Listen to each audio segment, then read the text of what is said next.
The lecture hall at Columbia University buzzed with chatter as students settled into their seats. It was a political science class, one that often sparked debates and sometimes even controversy. Barron Trump, now a freshman, had chosen this course despite knowing that his last name alone could invite unwarranted scrutiny. That day, the professor, Dr. Richard Callaway, a known critic of the Trump family, leaned on his desk with a smirk. He had a reputation for making sharp remarks about political figures, often using them as examples in his discussions. So, Dr. Callaway began. As we explore the influence of first ladies in American politics, let's talk about the, shall we say, less impactful ones. The room chuckled, sensing where he was going. Let's take Melania Trump, for instance. Apart from standing around in designer dresses, what did she actually do? Did she even understand half the speeches she gave? Barron, who had been quietly listening, felt his jaw tighten. His mother was not just a public figure to him. She was his protector, his role model. He had heard enough condescending remarks about her accent, her past as a model, and her life choices. But this was different. This was in a classroom. This was meant to educate, not ridicule. He could feel the stares of his classmates, waiting for his reaction. His heart pounded. He had never spoken up in class before, but something inside him snapped. He straightened in his chair. "Excuse me, Professor," Barron said, his voice steady but firm. "I'd like to respond to that." The room fell silent. Dr. Callaway raised an eyebrow. "Ah, Mr. Trump," he said, folding his arms. "By all means, enlighten us." The weight of every pair of eyes in the lecture hall fell on Barron Trump. He had always been quiet in class, preferring to listen rather than draw attention to himself. But now, something deep within him refused to stay silent. Dr. Callaway smirked, clearly expecting Barron to fumble or back down. But Barron met his gaze head-on. "With all due respect, Professor," Barron began, his voice firm but controlled. "If we're going to discuss first ladies, then we should do it with facts, not personal attacks." A few students murmured in agreement. Some leaned in, eager to see how this would unfold. Dr. Callaway chuckled condescendingly. "Oh, I'm all about facts, Mr. Trump," he said. "So please enlighten us. What exactly did your mother accomplish that was so significant?" Barron took a deep breath. He knew his response needed to be precise. He refused to be another student lost in a heated exchange. He would make his words count. "Let's start with her Be Best initiative," Barron said, his voice gaining confidence. It focused on the well-being of children, online safety, and opioid abuse prevention. She traveled across the country and even internationally to promote these causes. Did you know she visited hospitals and spent time with children suffering from neonatal abstinence syndrome?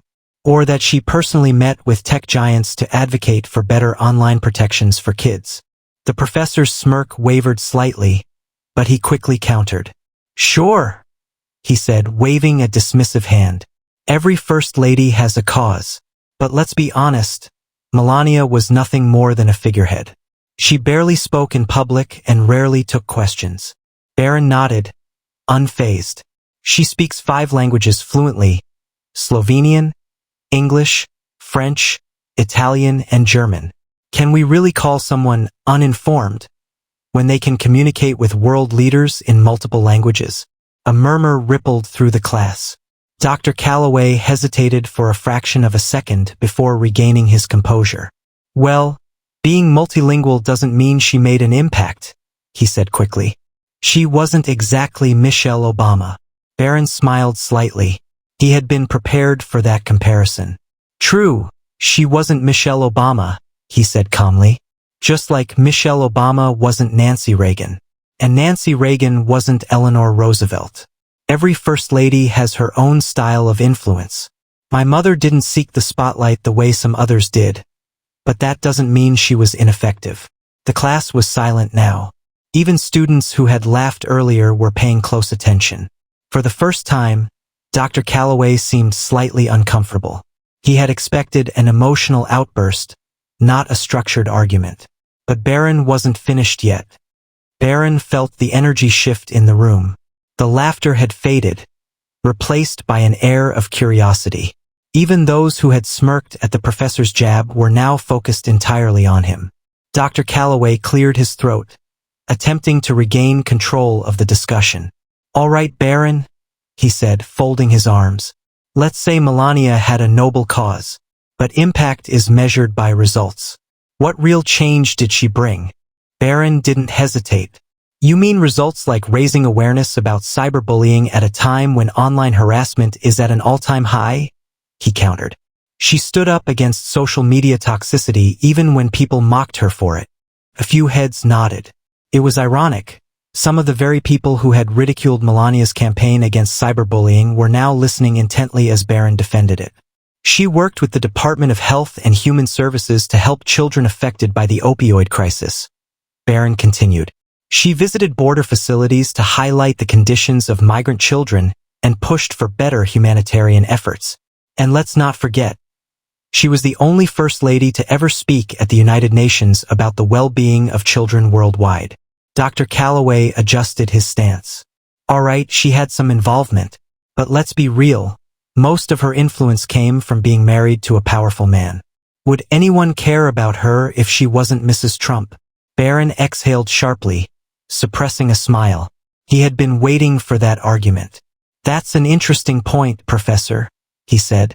"Because by that logic, shouldn't we dismiss every First Lady's work? Would Eleanor Roosevelt have been a humanitarian icon if she weren't FDR's wife? Would Jackie Kennedy have become a cultural icon if she hadn't been married to JFK?" The room was completely still. Even students who had been typing on their laptops had stopped, watching the exchange unfold. "But let's take my mother out of the equation for a second," Barron continued. "Let's talk about something else, respect. We're in a university, a place of higher learning. Shouldn't we be analyzing policies, not mocking accents? Shouldn't we be looking at initiatives, not personal attacks?" A few students exchanged glances. Some shifted in their seats. Dr. Calloway's smirk had completely disappeared. He opened his mouth, but Barron wasn't finished. "My mother has been called a gold digger, an airhead, and worse, just because she wasn't a typical politician's wife. And you know what's funny? The same people who claim to support women's empowerment are the first to tear her down." The tension in the room was thick. Barron could see some students nodding slightly, while others looked deep in thought. Dr. Calloway let out a small chuckle, trying to brush off the moment. "All right, Mr. Trump," he said, feigning amusement. "I have to admit, you're a better debater than I expected." Barron smiled politely. "I learned from the best." The professor exhaled, glancing at the clock. "All right, class," he said, forcing a casual tone. "Let's move on." But everyone knew this discussion wasn't over, and Barron Trump had just made an impression that no one would forget. As the lecture ended, students began packing up their bags, but the atmosphere in the room remained tense. Some whispered among themselves, exchanging glances with Barron as they filed out. Others stole quick looks at Dr. Calloway, who busied himself with his notes, pretending as though nothing unusual had just happened. Barron grabbed his backpack and stood up, fully aware of the murmurs around him. He knew this moment would spread beyond the classroom, maybe even beyond the university. Just as he stepped into the hallway, a voice called out behind him. "Hey, Barron." He turned to see a young woman, her dark brown eyes filled with curiosity. He recognized her from previous discussions, Sophia Reynolds, a political science major known for being outspoken in debates. "That was impressive," she admitted, catching up to him. "I don't agree with all your points, but you handled yourself better than most people would in that situation." Barron nodded.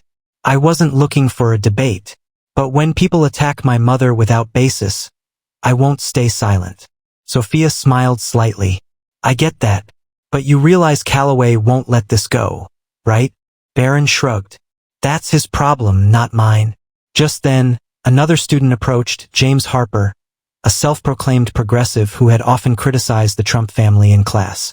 Barron braced himself for an argument, but James surprised him. "You made some fair points back there," James admitted, rubbing the back of his neck.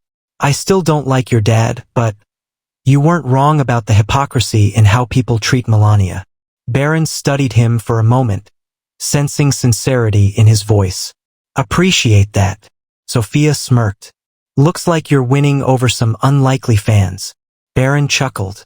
Not here to win fans, just to stand up for the truth. Before they could continue, a shadow loomed over them. Dr. Calloway had stepped into the hallway, his expression unreadable. Mr. Trump, he said smoothly. A word. Barron exchanged a quick glance with Sophia before nodding. Sure. As students walked past, whispering about what had just transpired, Barron followed Dr. Calloway into his office. He knew the real conversation was about to begin. Dr. Calloway's office was lined with shelves of political theory books, framed certificates, and a small collection of photos with past students. The professor leaned against his desk, studying Barron with a measured expression. Close the door, Calloway instructed. Barron did as he was told, then stood firmly, waiting for what was next. You surprised me today, Calloway admitted, tapping his fingers on the desk. Most students crumble when put on the spot, but you actually had some good arguments. Barron remained silent, unsure if this was a compliment or a prelude to another attack. Calloway sighed. Look, I don't regret challenging you. That's my job. But I'll admit, I may have gone too far in mocking your mother's accent. That wasn't my finest moment. Barron raised an eyebrow. You think? Calloway chuckled, shaking his head. I suppose I walked right into that one. His expression turned serious. But I wasn't entirely wrong either. First ladies, especially those in modern politics, are judged on their ability to communicate and rally people behind causes. And let's be honest, Melania Trump wasn't exactly a powerhouse in that regard. Barron leaned forward slightly. Or maybe people just didn't want to hear her. If Michelle Obama had launched Be Best, the media would have celebrated it. But because it was Melania, they dismissed it before giving it a chance. Calloway exhaled, considering his words. You really believe that? I know it, Barron replied. My mother didn't seek the limelight, and she didn't play the political game the way others did. That doesn't mean she lacked impact. It just means people refused to acknowledge it. The professor folded his arms. You're passionate about this. More than I expected. I'm passionate about fairness, Barron corrected. You're a professor at one of the best universities in the country. You shape young minds. And instead of presenting a balanced discussion, you took the easy route, mockery. Calloway looked at him for a long moment before nodding. All right, Mr. Trump, he said. You've made your point. So, here's my challenge to you. Barron crossed his arms. I'm listening. You clearly think your mother's legacy is misunderstood, Calloway said. Fine. Prove it. Write a research paper, 3,000 words, arguing why Melania Trump should be recognized as an impactful first lady. Use credible sources, policy analysis, and compare her to past first ladies. If you make a strong enough case, I'll admit in front of the class that I misjudged her. Barron smirked. You're serious? Completely. Calloway extended his hand. Are you up for it? Barron didn't hesitate. He shook the professor's hand firmly. Challenge accepted. Barron left Dr. Calloway's office with a sense of determination burning inside him. The challenge wasn't just about proving a point in class. It was about setting the record straight. His mother's legacy had been downplayed, ridiculed, and misrepresented for years. This was his chance to counter the narrative with facts, not opinions. Later that evening, he sat in his dorm room, surrounded by a laptop, notebooks, and stacks of articles he had printed out. He had a task ahead of him, 3,000 words to make a case that even Dr. Calloway couldn't dismiss. He began by breaking down Melania Trump's tenure as First Lady into key areas. The Be Best initiative, what were its goals, and what measurable impact did it have? Cyberbullying and social media awareness, how did she address online toxicity, and did tech companies respond? The opioid crisis, how did her advocacy for children affected by addiction contribute to the national conversation? International influence, what role did she play in diplomacy, and how did she represent the U.S. abroad? comparison with other first ladies, what made her approach unique, and how did the media treat her differently. Barron started digging into White House archives, news articles, and government reports. He found statistics showing that the Be Best campaign had reached millions of children through partnerships with schools and tech organizations. He read transcripts of her speeches and compared them to how other first ladies were covered in the media. One thing became clear: his mother's efforts hadn't failed. They had been ignored. As he typed his opening paragraph, his phone buzzed. It was Sophia. Sophia. Hey, still up? Barron, yeah, working on the paper. What's up? Sophia, I was thinking, if you really want to make a case, you should interview someone who worked with her. Get insider insight. Barron, that's not a bad idea. Sophia, I can help. I have a contact who worked at the White House during her time. Want me to set something up? Barron, definitely. Barron leaned back in his chair, his mind racing. The research was strong, but an insider perspective could make the difference between a good paper and an undeniable argument. This wasn't just about an assignment anymore. It was about telling the truth. 2 days later, Barron sat in a quiet cafe, waiting for the call. Sophia had pulled through. Her contact was Sarah Whitmore, a former communications aide in the East Wing during Melania Trump's tenure. His phone buzzed. He answered immediately. Ms. Whitmore? This is Barron Trump. A pause. Then a warm chuckle. Wow. I have to admit, I didn't expect this call. I appreciate you taking the time, Barron said.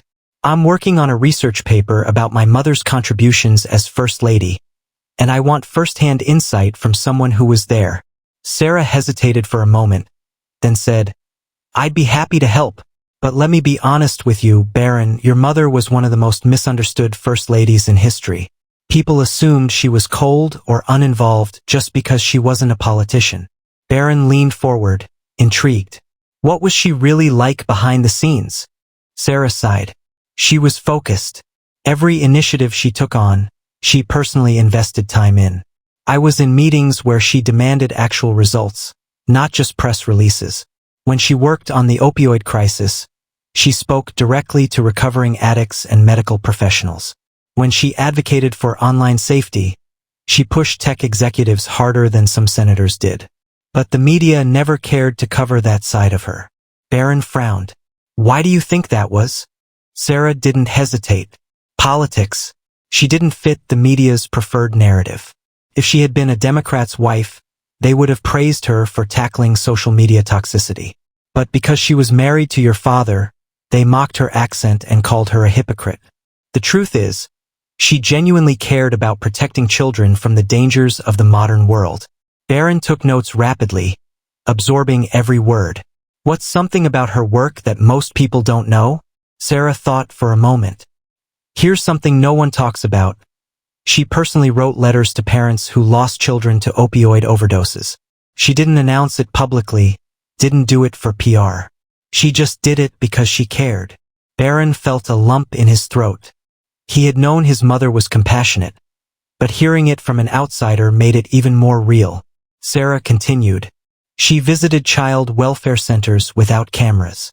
She read reports on cyberbullying well into the night. And let me tell you something. She wasn't afraid to challenge her own team when she thought they weren't doing enough. Barron exhaled, processing everything. Would you be willing to go on record about this?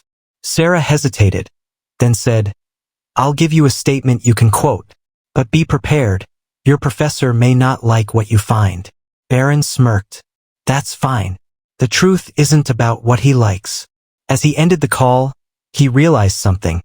He wasn't just proving his mother's impact. He was reclaiming her legacy. Barron spent the next few nights crafting his paper with precision. He wove together hard data, policy analysis, and Sarah Whitmore's insider testimony into a compelling argument. Every claim was backed with credible sources, government reports, official White House documents, and independent studies on the impact of the Be Best initiative. His introduction was bold. Melania Trump's legacy as First Lady has been unfairly dismissed by critics who focused more on her accent than on her actions. However, an objective analysis of her initiatives reveals a woman who worked tirelessly to improve child welfare, cyber safety, and opioid awareness, despite media bias that refused to acknowledge her efforts. He compared Be Best to similar initiatives by previous First Ladies, highlighting that Melania's approach was different but no less effective. He cited statistics showing how schools implemented Be Best programs and how her opioid advocacy contributed to national conversations that led to policy changes. And then, the emotional hook, Sarah's testimony. Melania Trump did not seek applause. She sought results. According to Sarah Whitmore, a former White House aide, Mrs. Trump personally wrote letters to grieving parents who lost children to opioids. She visited shelters and child welfare centers without cameras present. These were not actions of a figurehead.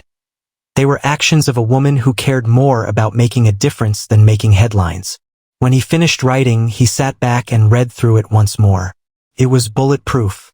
The next morning, he walked into Dr. Calloway's office and placed the printed report on his desk.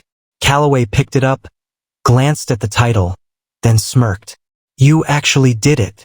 "I don't do things halfway," Barron replied. Calloway nodded. "All right, Mr. Trump. I'll read this and we'll discuss it in class." As Barron walked out, he knew that whatever happened next would be bigger than a simple grade. This was about the truth. A week later, the class sat in anticipation as Dr. Calloway walked in, Barron's paper in hand. He looked over the room, then glanced at Barron before speaking.